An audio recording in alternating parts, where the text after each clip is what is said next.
What's that? So I still want to get my word out, and this is another diary piece of the videos that I've been doing, and only doing it for entertainment for myself. I come with some questions, and if anybody is bold enough to listen to this video, this casting, and they're bold enough to, put in their solutions, then I would greatly appreciate it. So I'll give a damn what part of the world you're from. It'd be nice to know that there are some people who see these things and question it, and they want to know why.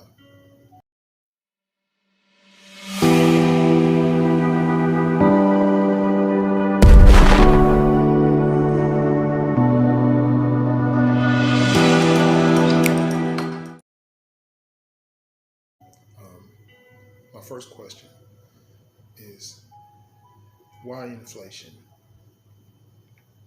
Why? Why does inflation exist?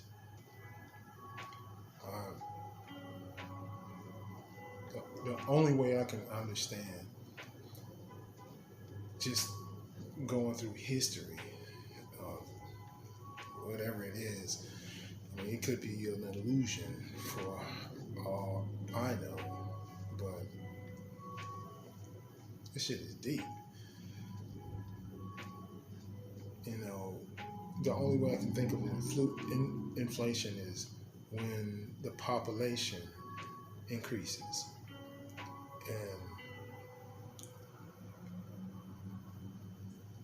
we have to really understand why, how, and where this population increasing is coming from. Where is it? There's statistics that we could look up all day on the computer, and it would tell us,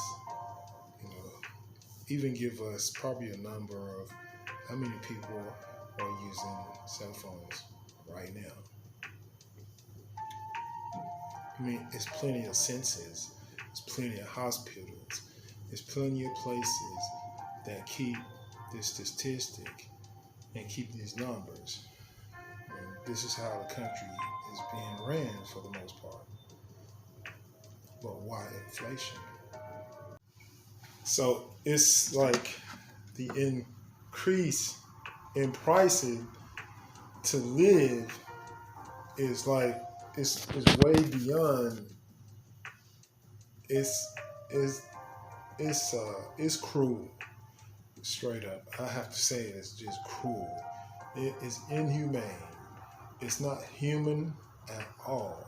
It is the total sign of people being annihilated, or what do you call it? Alienated.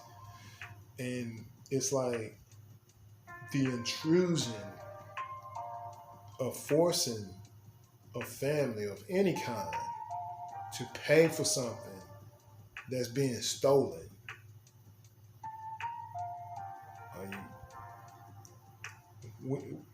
We don't, as a people walking among this planet, going to work every day, we as people, we don't question this shit. And it's funny, it's like magic how this piece of paper or this thought of credit or these numbers have people thinking that they're wealthy only because they have exclusivity from the stolen resources. It's weird. It is weird. That's my first question. My second question is, kind of lost my train of thought on it. Second question, because I'm so trippy over this inflation thing, and it's really weird to me. And I was thinking earlier about why does religion accept money? Why?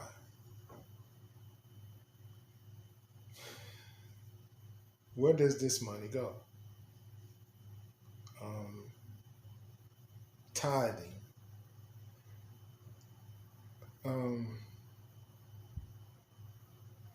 it has always been a question that I never could get out of my head. Why do people go to church and pay to be there? Why?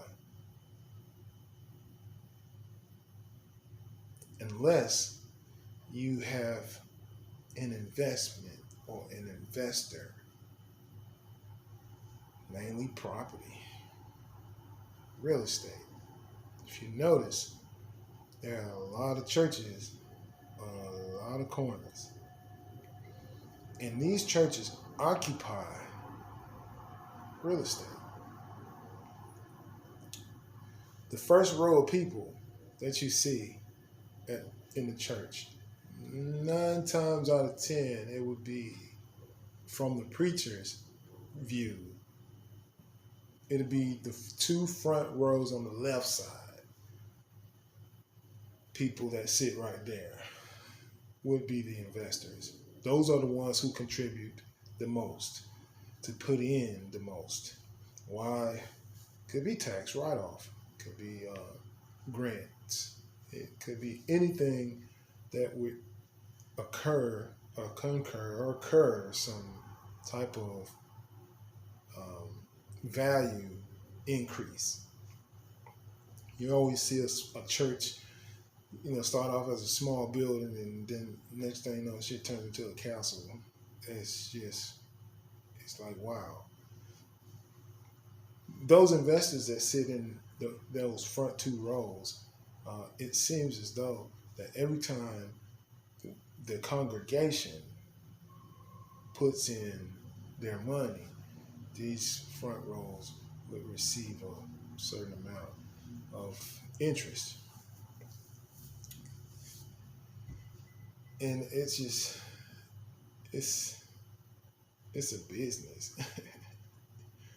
It's a business. And if you really want to talk about religion, it's just so ironic the way things have turned out in church, because the very thing that got Jesus killed, I mean, people don't realize in this religion that they keep the story that they telling, same story that they telling, they leave out a lot of shit, and then they have people thinking, putting them in this weird perspective. It's just weird how the perspective is being mastered by these so-called preachers, deacons, and reverends. In this story, Jesus actually went into a church because he saw people walking in with stuff and walking out without nothing. That was kind of weird to him in the story. Now I'm ciphering it from how. What if it was me? What if I was Jesus in this story, right? And I saw this.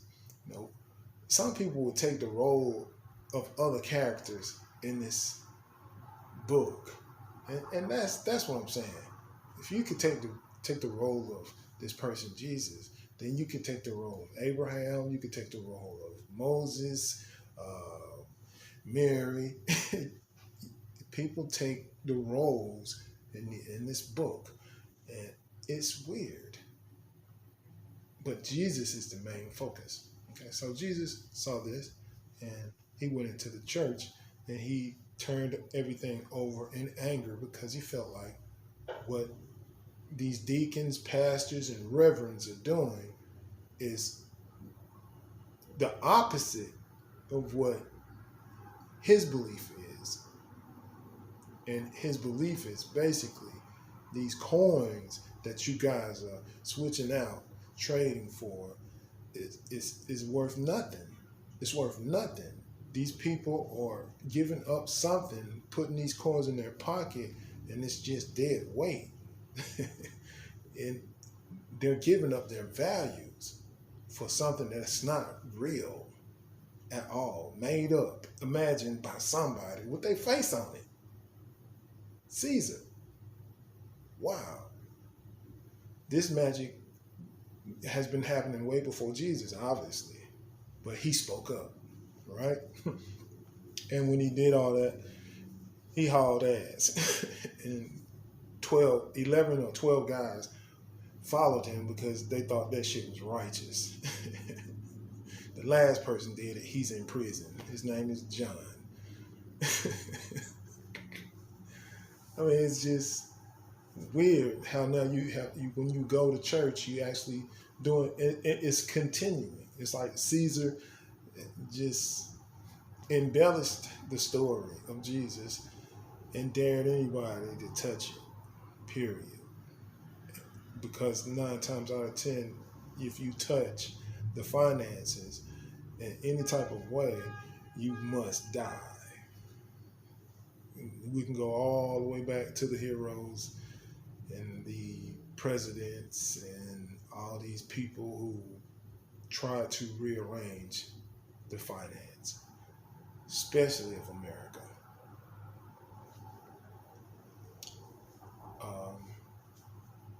Religion has played the biggest role in it. If your preacher, your reverend, or your deacon, if they ask you for money, right? And this is just an opinion. It's just an opinion. They hand you the slip, and you put your information in there, and you put how much you have donated. Have to remember that. Donation. What they're trying to call it something else. They just put another word on it. And that's tithe. It's the same thing. You write it down and you give it to them. You hand it to them. You are expected by the book that your pastor reads from. Once you hand them over how much you tithe, it's supposed to come back 7 times fold. Not in words, because soon as you speak up about it, the pastor has a pair, whatever you call it, a parable for you, which is man can't eat on bread alone. I mean, it's like they got something for everything, just in case you question the house, the church. But you're supposed to get back 7 times fold, you know? Not in words, but what you gave. You gave something physical. So you're supposed to get back 7 times physical of what you gave in. And it's just weird how there's so many churches on the block that could have, even in this situation, that could have prevented a lot of mortgages. People who have fucked up mortgages. It could have prevented, especially the black suburban neighborhoods. It's way damn near more churches than it is houses in these suburban areas. And once you go into this church, you're supposed to come in fucked up and come out something restructured, resurrected. I mean, you're supposed to come out better than what you was. Okay, but that instead, the story of Jesus, in the story of Jesus, he told you, listen, this is gonna happen. You know, this is gonna make people more demonistic coming out of the church, when in actuality they're going in as angels looking for salvation. But look what happens when they come out. They end up somehow, some way. Hey, maybe it could be the pastor. I don't know. They come out more demonistic than they went in with. They use these words like discernment, judgment. These words turn people into demons, man. It makes sense when you see a warlock on a building and they use this warlock as a symbol, as a demon, but the demon is staring at you with this ugly ass look, looking crazy, enforcing judgment, putting fear inside of people. And then having people, having fear each other. Like, it has gotten way worse. Now it's almost like, it's weird because when you get in the media, you're friendly as fuck. You can't even touch nobody. This is just a screen, so it's easy to conversate with you or listen to you because we're not physical. But now it's different. Like, it has turned inside out. From my time, barbecue parties, block parties, people gather together, even family reunions. Oh my God. Family reunions, people were actually interacting. And now it has gotten to the point where people fear each other. COVID has put in a part. This is religion. It's what people believe. It's the story that's being told. Okay? My third question. And I'm just break down 3 questions. The media. Why does the news always report crime? The news. Now, why does it seem as though the news is starting to structure itself around crime, capturing people like a net?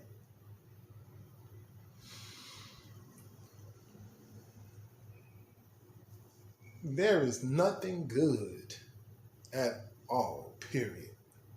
Nothing good is going to ever come out of trying to capture people.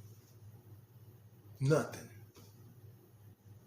As a matter of fact, you cursing yourself and you bringing death to your generations, your future generations. When you try to enforce and imprison people, even if it's a population thing, like a generation population thing, like hospitals going in, kids and having kids and making kids and, having different type of breeds and all these races, wow, it's a lot going on. A lot going on. But even with this increase,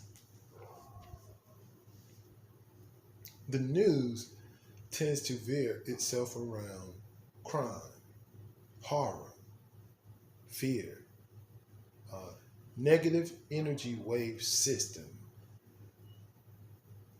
That's the abbreviation that I understand about it. It never reports how much resources have been pulled out of this planet. Never reports that shit. It has the weather, though. They broadcast the weather, but they don't broadcast the resources that are being pulled out. Mining. They don't report how much mining have been done, They don't report how many minerals have been found or what minerals have been found in the time that it has been found in. Never reports that. I think that's exciting news for me. I think that's exciting. But the news tends to focus around crippling and putting fear in people and bringing some type of influence on the social society. It's weird as fuck. Like intentionally bringing fear. And then what is so fucking what's so oxymoronic about it is when we're watching the news, do you see these beautiful ass people delivering the news? I mean, these people look so fucking beautiful and they're talking and showing so much bad shit. And every once in a while now they'll show some people helping some people, somebody helps somebody or some congratulations, all that shit. Every once in a while. But for the most part, 75% of the news is reported in crime. Like, people, if you listen, I have said, if you stop reporting crime, then crime wouldn't exist. Bottom line, it just wouldn't exist. It'll stop existing if you stop paying it attention. I just feel as though that's just what happens. I feel like the news is a big ass antenna for the population to commit crime, to keep crime going, to keep crime to the point where it has a business, like religion, that pushes us in increases, that have people committing more crime.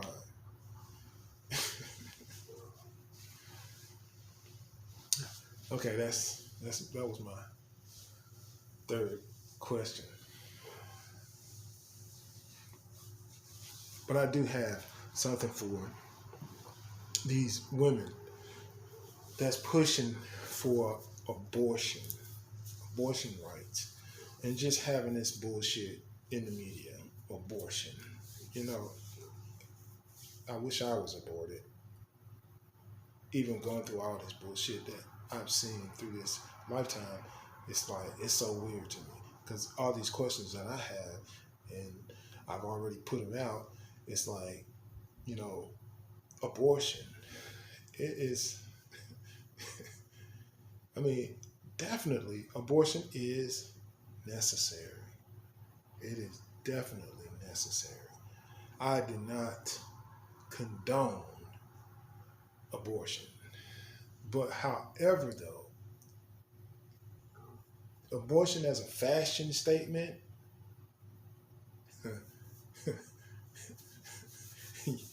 you want the right to promote abortion as a fashion statement, as a trend.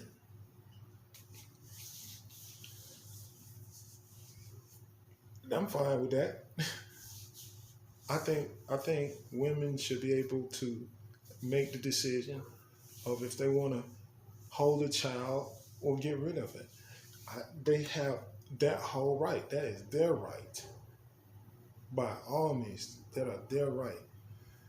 But when I say but, I mean this is for big booty bitches. When a man plants a seed inside of you, you have no right to make him pay for it. Because in actuality, that is extortion. By law, that's extortion. Okay? You chose the right to go through the 9 or the 7 to 9 months. You chose that. Okay? Now, men should have the right to end their own lives whenever they want to. They can plan it. They can do what the fuck they want to do because This is a free universe. If you are free to dig in this motherfucker, if you are free to wear a gun, I don't give a damn about no being licensed, all that shit. I mean, the worst niggas are the fucking licensed ones. The worst ones. The ones who got the license for guns. The worst ones. And I don't mean worse in personality. I mean worse in nigga, you know how to use that shit to the point where you can shoot a motherfucker away from 1,000 yards. I mean, that's it's evil, nigga. That's the bottom line. It's evil. It's unnecessary. It's my whole point. It's so unnecessary. But with that being said, we should have a right to commit ourselves. We should have that right. If you understand how they get rid of animals, just free roaming animals, just free roaming, land of the free, just free roaming. They lock them up in a cage, damn near half their size, and then they put them to sleep. Like, wow. It's just that simple. And they have made it out of a county state thing. Right? This is aborting a life. You're aborting that life. Right? So why do everybody get these rights for these bullshit ass fashionable statements, but men, us as men, we don't have that right to let our lives go, to commit suicide? Nigga, what? Like, it has to be at a time when you know that you gotta die. Right? It has to be that moment. You know it. I've watched my older people just go out, you know, and they go out so fucked up. Like, I just, it's just, why is it that we have a fucked up ending, and then it's a beautiful, everybody have these beautiful flowers and shit just out after it's over? This person suffered, and nobody should, when they have that opportunity, should have to suffer. And you want to bring religion in it. Okay, religion is about life and death. That's what it's based off. That's the fucking base. That's the foundation of what the Bible is built off of. Life and death.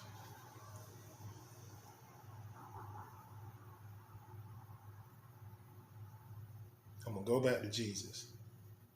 The story of Jesus.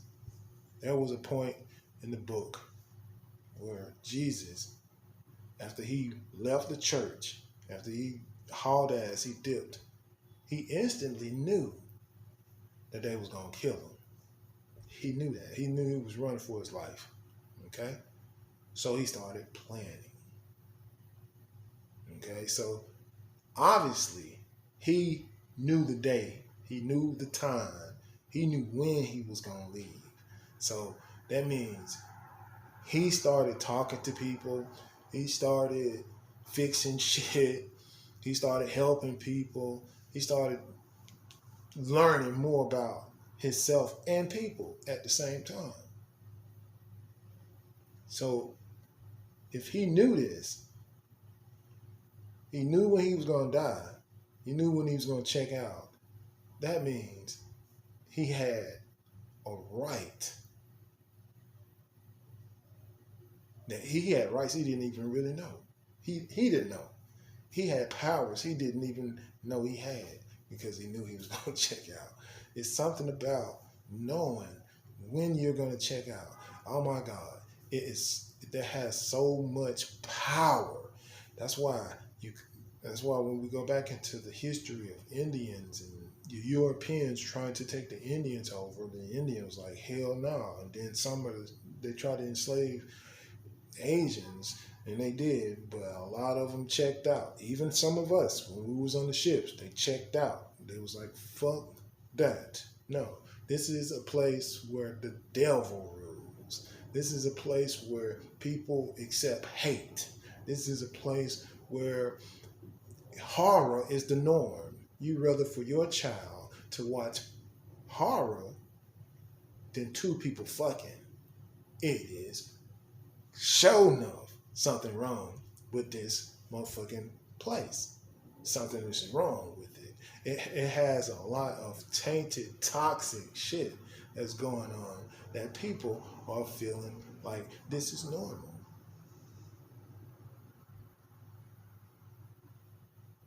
So as a black man, I'm putting it out there, as a black man, and as a stolen seed,